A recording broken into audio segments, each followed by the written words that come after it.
breathe because you feel it's going to kill me. I'm going to die any second. But again, you keep on going. And besides that, there's not enough air to breathe.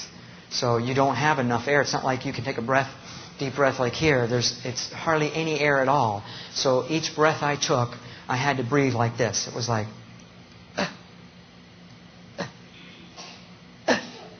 just like that. Barely could get any. So you're going to die any second from not enough air. But you keep going. So another one of these things you have to endure in hell.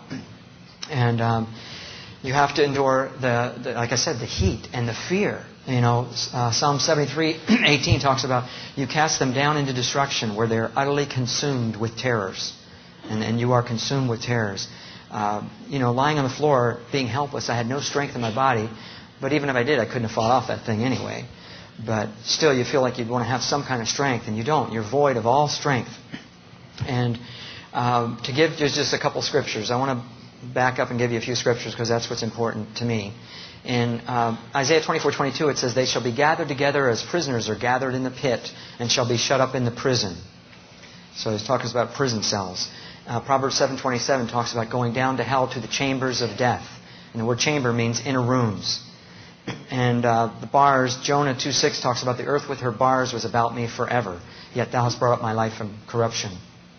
And most of the commentators, the Tyndale Old Testament and the New International and some others, believe that Jonah did experience, he went to Sheol. He was right on the outside of hell. Or some believe he was inside the gate. So there is somebody in the Bible that did experience hell, Jonah. And he said in Jonah 2:2, in hell I cried out. So he's someone that experienced hell. And he talks about the bars of hell. And Job 17:16 talks about they shall go down to the bars of the pit. And it's talking about actual metal bars. So, you know, scriptures to support that. No strength is talked about in Isaiah 14:9. Talks about hell from beneath is moved to meet thee at thy coming.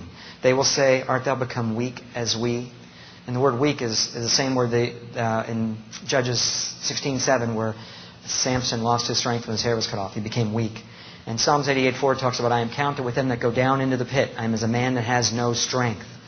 Anyway, I could give you scripture for every point all the way through like this, which I love to do. But it just detracts from me telling the story. So I'll just have to make reference to a few of them. We put all of them in the book, and that's what I wanted to, was the important thing to have in the book is the scripture. These creatures were blaspheming God. They were cursing God.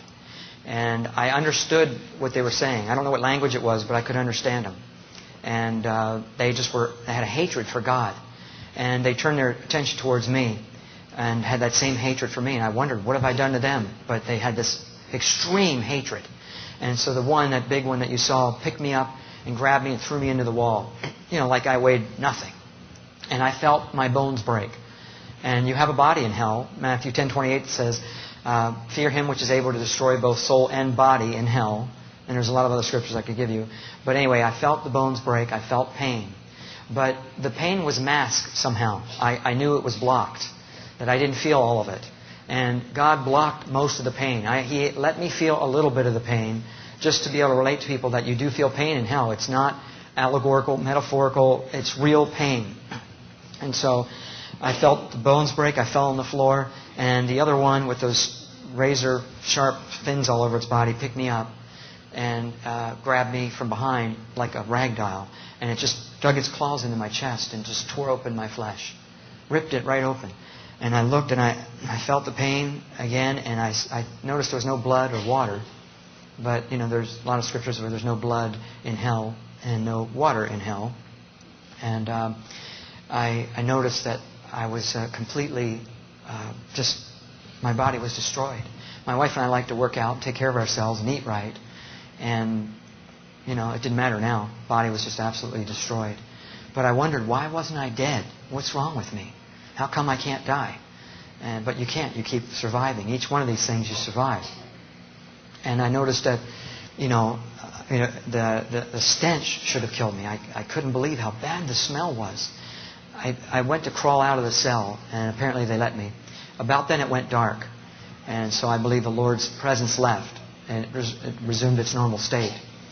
Because, without the Lord there, it would have been dark, totally dark, and I wouldn't have been able to see anything, so I couldn't describe it to you. So when I got out of the cell, it was absolutely pitch black, like a darkness which was beyond any darkness you could imagine. And I've been in some coal mines in Arizona and so forth, where it's way down deep dark. This was different than that. It was an evil presence about the darkness, an eeriness. You know, Exodus 10:21 talks about a darkness which may be felt. You could feel the darkness, and it was evil. Again, enough to terrify you, and just the fear should kill you. But you keep living. I looked to the right, and I could see just a little bit, because there were flames shooting high in the sky that was about 10 miles away from me. I knew it was 10 miles away. I don't know how I knew, but again, there's certain things you know in hell. Your senses are keener. You have a little better understanding than you would here. And even Erwin Lutzer, one of the scholars of today, who wrote a book, 1 Minute After You Die, he even said those in Sheol have heightened perceptions and a better understanding. And he's a scholar. I don't know how he determined that, but it's true, you do. So I knew that the flames were about 10 miles away, and it lit up the skyline just a little bit. Not like it would be here, because it was a mile across. This pit of fire was 1 mile across, so that's a lot of fire. It would light up the whole area if it was here on Earth. But down deep in the earth, the light did not travel. So I could just see barely, and it was all desolate, barren wasteland. Nothing. No greenery, not one green thing. Just rock, barren, desolate. There's scripture for all that. Isaiah 59:10 talks about we are in desolate places as dead men. And so one of these creatures grabbed me and dragged me back into the cell. And this one began to crush my head. And it just crushed my head flat. Now, how would I live with my head flattened? I don't know. I don't know if it resumed or what, but I felt my head get crushed. And again, I know the pain was masked. It was blocked. It would have been way worse than what I felt. But the Lord allowed me to feel some of it, to explain to people that there is pain. But anyway, there was two more that walked into the cell. I didn't see them because it was dark, but I just knew there were two more. And they each grabbed an arm and a leg, and were going to tear my legs and arms off. And I just thought, I can't take this. I can't take this. And right then, something grabbed me and pulled me out of the cell and placed me over next to that pit of fire that I saw. And so I was so glad to be rescued out of that pit. For a second, I had some peace. And it was the Lord, of course, that took me out of there, but I didn't know that then. So as I was placed over by the pit of fire, then I could see all the people. There were people inside the pit, screaming, people burning. And I could see the outlines of people, their skeleton form. It would just look like skeletons. I couldn't tell if there was any flesh on the people, just like skeleton forms. And they were all adult size in skeleton forms. I didn't see that there were any small frames of people, so I believe there were no children there. And also the screams were all screams of adults. You could tell the difference in the kid scream. And it was deafening. The screams were so loud because there's millions of people there. So, have you ever heard one person scream? How irritating that can be, someone scream in terror? Okay, well, imagine millions and millions of people screaming in terror. It's terrible. And it was so deafening, I wanted to stop, but you can't get away from the screams and sounds. And I looked over and I could see the people clawing their way out, trying to get out of the cell, or out of the pit. And they couldn't get out. There were demons lying all around it, shoving them back in. But they really didn't have the strength to get out anyway. They were just trying to make a feeble attempt at getting out of there. And they were being shoved back in. I didn't want to be thrown into the fire. It was hot already. But I didn't want to be thrown in the fire. That's got to be the worst thing. And there's lots of scripture on the fire in hell. Okay, now some say it's metaphorical. It's not real flames. But that's not true. It's real flames. It's real fire. Just like you could imagine. I think it's even hotter than fire would be here. Everything's amplified there. But just to give you a few scriptures, Psalms 140:10 says, "Let burning coals fall upon them. Let them be cast into the fire, into deep pits."